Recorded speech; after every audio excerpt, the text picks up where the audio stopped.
हमारी संस्कृति, हमारे संस्कार सदा रहें हमारे साथ। सब्सक्राइब करें तिलक। कहाँ जा रहे हो? द्वारकाधीश से मिलने। मुझे मत रोको, मैं इसी क्षण से साक्षात्कार करूंगा। देखते नहीं ब्राह्मण देवता, द्वारकाधीश इस समय प्रजा कल्याण यज्ञ का अनुष्ठान कर रहे हैं। प्रजा कल्याण यज्ञ का अनुष्ठान? हाँ, और प्रजा कष्ट में है। मुझे मत रोको, मुझे मत रोको। मेरी विपदा यज्ञ से बढ़कर है। मुझे जाने दो, ठहरो, जाने दो, ठहरो। कल्याण यज्ञ में आपका स्वागत है ब्राह्मण देव। स्वागत तो उसका होता है जो निश्चिंत हो। मैं विपत्ति का मारा हुआ द्वारिका का एक ब्राह्मण हूं। मेरी रक्षा करो द्वारिकाधीश, मेरी रक्षा करो। पहले आप शांत हो जाएं ब्राह्मण देव। शांत कैसे हो द्वारिकापति?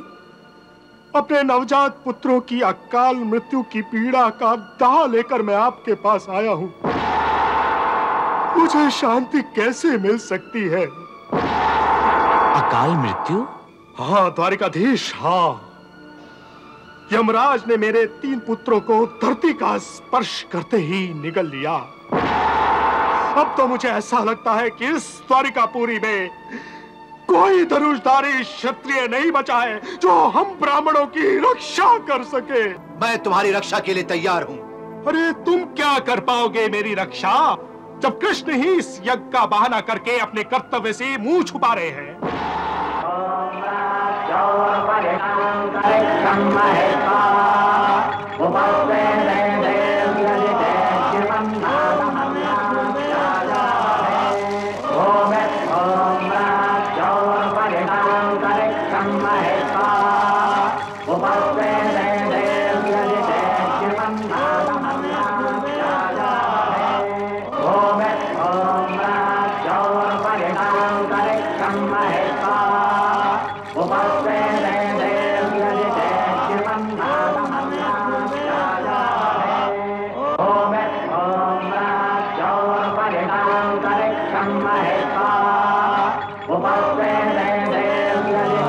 द्वारकाधीश, द्वारकाधीश। ठहरो ब्राह्मण देवता, कहाँ जा रहे हो? द्वारकाधीश से मिलने। मुझे मत रोको, मैं इसी क्षण से साक्षात्कार करूंगा। देखते नहीं ब्राह्मण देवता, द्वारकाधीश इस समय प्रजा कल्याण यज्ञ का अनुष्ठान कर रहे हैं। प्रजा कल्याण यज्ञ का अनुष्ठान? हाँ, और प्रजा कष्ट में है। मुझे मत रोको, मुझे मत रोको। मेरी विपदा यज्ञ से बढ़कर है। मुझे जाने दो, ठहरो, जाने दो, ठहरो। मुझे जाने दो, मुझे जाने दो, मुझे जाने दो।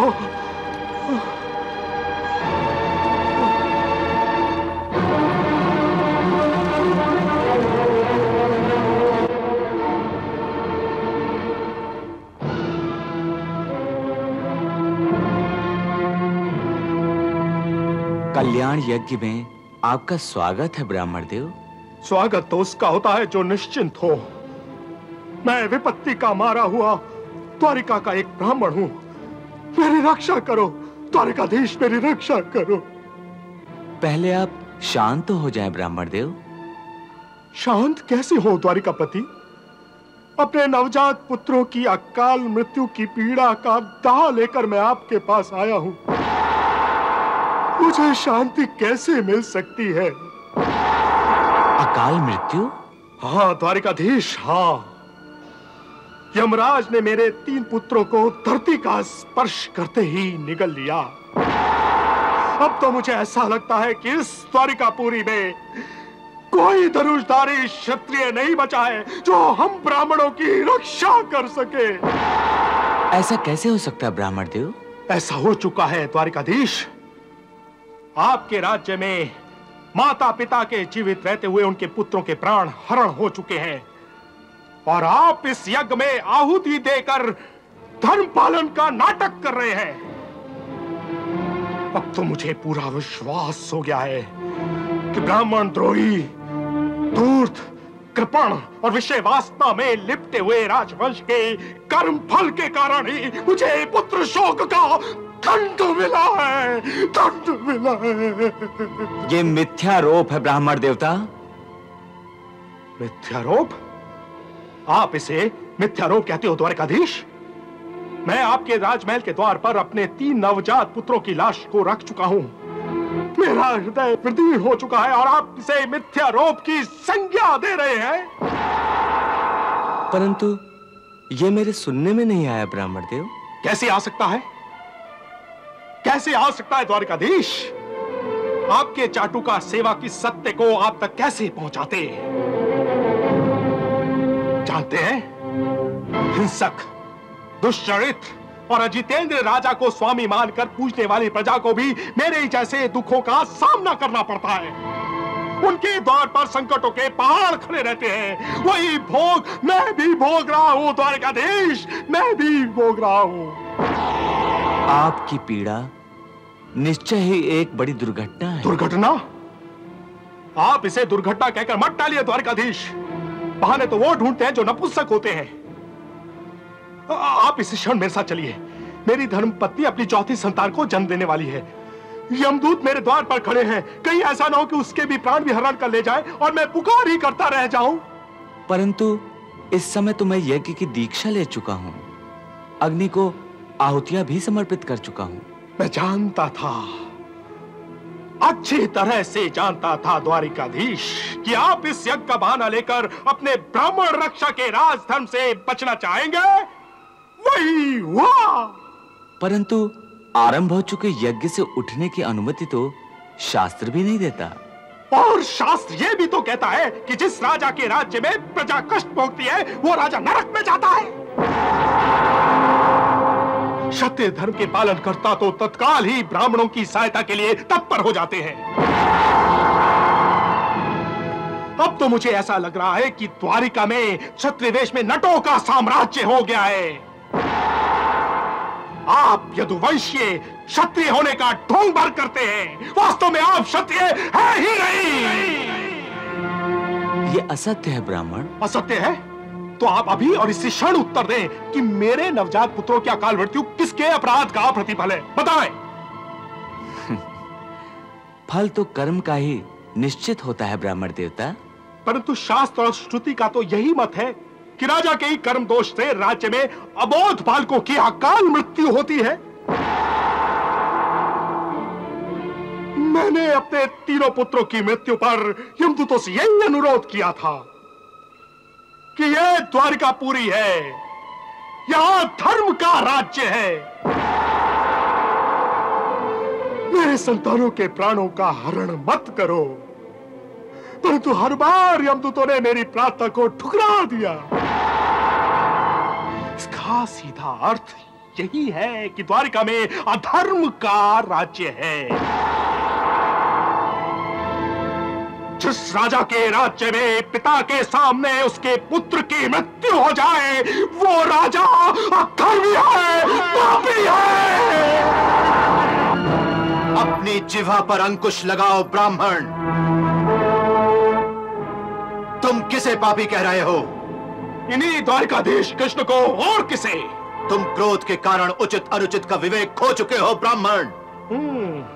और तुम सब विवेकशील हो। तुम श्री कृष्ण को पापी नहीं कह सकते। कहूंगा, 1000 बार कहूंगा। तुम कौन होते हो मेरी वाणी पर अंकुश लगाने वाले? मैं द्वारिकापति कृष्ण का सखा हूं। मेरे कान कृष्ण की निंदा सुनने के अभ्यस्त नहीं। सखा, सखा अर्थात चाटुकार। अब तुम सीमा का उल्लंघन कर रहे हो ब्राह्मण। संभवतः तुम मुझे जानते नहीं। तुम्हारे बारे में जानकर क्या करूंगा मैं? कोई मेरी रक्षा करे तो मैं उसे जानूं भी। तो चलो, मैं तुम्हारी रक्षा के लिए तैयार हूं। अरे तुम क्या कर पाओगे मेरी रक्षा, जब कृष्ण ही इस यज्ञ का बहाना करके अपने कर्तव्य से मुंह छुपा रहे हैं? तो तुम क्या कर पाओगे उन यमदूतों का? मुझे झूठा आश्वासन मत दो। अच्छा है कि तुम अर्जुन को नहीं जानते, वरना ये सब नहीं कहते। मैं अपनी इन्हीं भुजाओं से एक बार साक्षात महाकाल भगवान शंकर को भी तृप्त कर चुका हूं ब्राह्मण। इन यमदूतों की गिनती ही किसमें है? मैं संसार का सर्वश्रेष्ठ धनुर्धर हूं। होंगे? क्या इतना जानना तुम्हारे लिए पर्याप्त नहीं? अरे बातें करने वाले तो बहुत होते हैं अर्जुन। कोई कार्य सिद्ध कर सके तो मैं उसे जानूं भी। मैं तुम्हारी संतान की रक्षा के लिए वचनबद्ध होता हूं ब्राह्मण। मैं करूंगा तुम्हारी सुरक्षा। और यदि ऐसा ना हुआ, तुम मेरे पुत्रों की रक्षा ना कर सके, तो फिर क्या करोगे? तो मैं कुंती पुत्र अर्जुन इस यज्ञ की अग्नि को साक्षी मानकर प्रतिज्ञा करता हूं।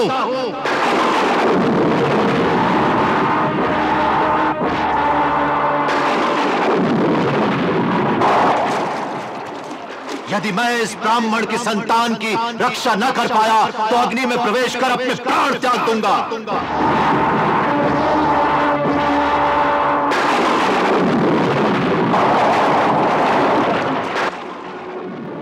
काल को अपने ही गणित से चलने दो पार्थ। नहीं मधुसूदन, नहीं।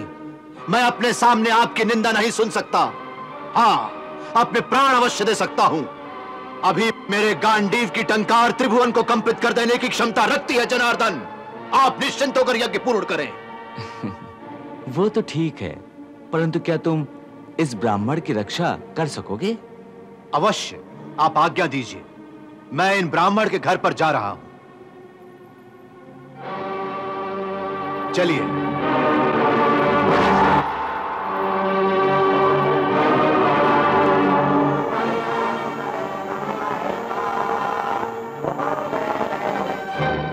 भाभी, भाभी, भाभी, क्या हुआ सुभद्रा? भाभी, पार्थ को रोक लीजिए। भाभी, पार्थ को रोक लीजिए। सुभद्रा, तुम इतनी उलझन में क्यों हो? भाभी, कुंती पुत्र ने बड़ी कठिन और असाध्य प्रतिज्ञा कर ली है। यदि वे उस ब्राह्मण की संतान की रक्षा न कर सके तो अनर्थ हो जाएगा। मेरा तो कल्पना करके ही हृदय बैठा जा रहा है। अच्छा, तो क्या मेरी ननद रानी को पार्थ के पौरुष पर विश्वास नहीं है क्या? विश्वास तो है भाभी, परंतु ऐसी भीषण प्रतिज्ञा करने की क्या आवश्यकता थी? अरे पगली, पार्थ अजेय हैं, क्षत्रिय धर्म के जानकार हैं, आर्यावर्त के सर्वश्रेष्ठ धनुर्धारी हैं। वो अवश्य ही अपने प्रण के पालन में विजयी होंगे। तुम चिंता न करो। मैं भाभी मैं अवश्य हो रही हूँ। अच्छा बताओ, तुम पार्थ से प्रेम करती हो ना? अतिशय। और जानती हो प्रेम का दूसरा नाम क्या है? नहीं। विश्वास, पूर्ण विश्वास। हाँ? आइए अर्जुन, आइए। तो यही है आपका घर ब्राह्मण देव? हाँ गांडीवधारी अर्जुन।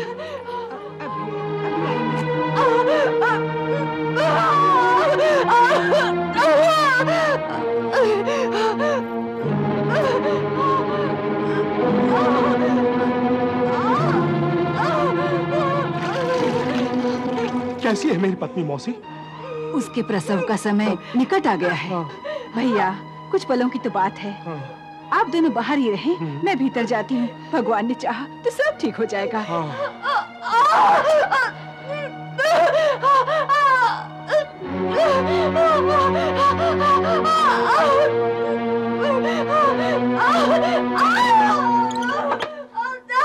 बेटी बस बस, धीरज रखो।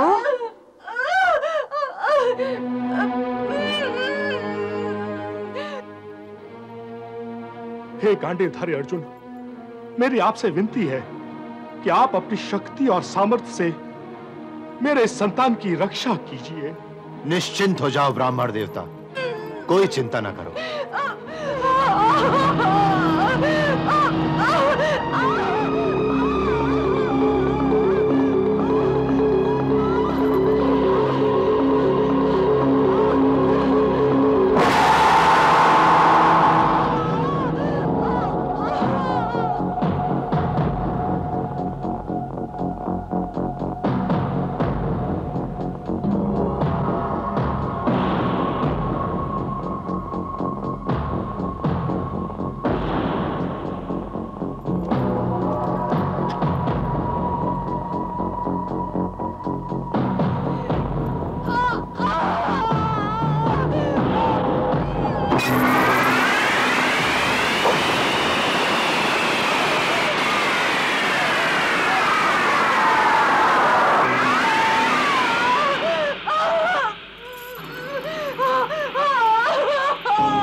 मेरा ये बाणों का कवच आपके घर को पूर्ण सुरक्षित रखेगा। ये दिव्यास्त्रों का कवच है जिसे भेद कर कोई शक्ति आपकी पत्नी के प्रसूति गृह तक नहीं जा सकती है।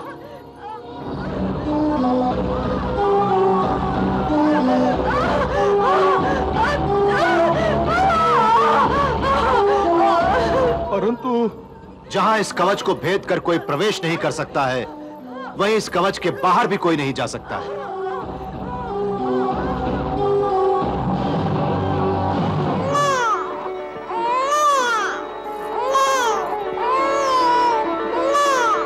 ब्राह्मण देवता, आपकी संतान ने जन्म ले लिया है और वो पूर्ण सुरक्षित भी है।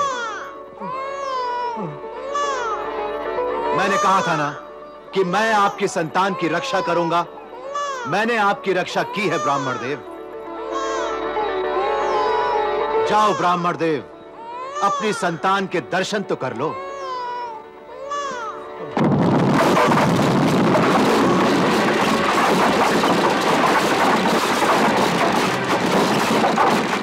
सावधान, कौन है वहां?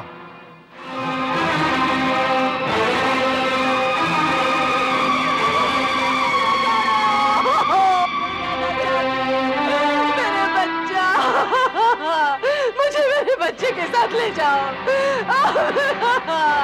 मुझे मेरा बच्चा दे दो। सुन रहे हो महावीर? अपनी वीरता का दम भरने वाले अर्जुन, ये मेरी पत्नी का रुदन है। सुनो सुनो, ध्यान से सुनो। बच्चे के साथ ले जाओ, मैं जीवित नहीं रहना चाहती। ये एक ब्राह्मणी का कंदन है। मैं जीवित नहीं रहना चाहती। मेरे बच्चा, मुझे मेरे बच्चे के साथ ले जाओ। अब तुम्हें कैसे सुनाई देगा? तुम तो अपने अहंकार में भरकर बोल रहे थे ना। अब बोलो, कहाँ गया तुम्हारा वो गांडीव और कहाँ गया तुम्हारा वो बाणों वाला कवच? पर तुम क्या समझोगे एक पिता और एक माँ की पीड़ा को, जिसके 4-4 पुत्र उसके सामने ही हरण कर लिए गए हो।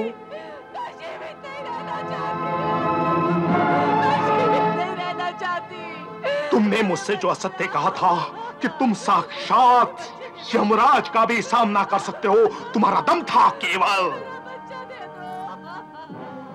तुमने मुझसे जो असत्य कहा था उसका तुम्हें दंड भोगना पड़ेगा मूर्ख। कहां गई तुम्हारी वो बड़ी बड़ी बातें और कहां गई तुम्हारी वो रक्षा करने वाली प्रतिज्ञा?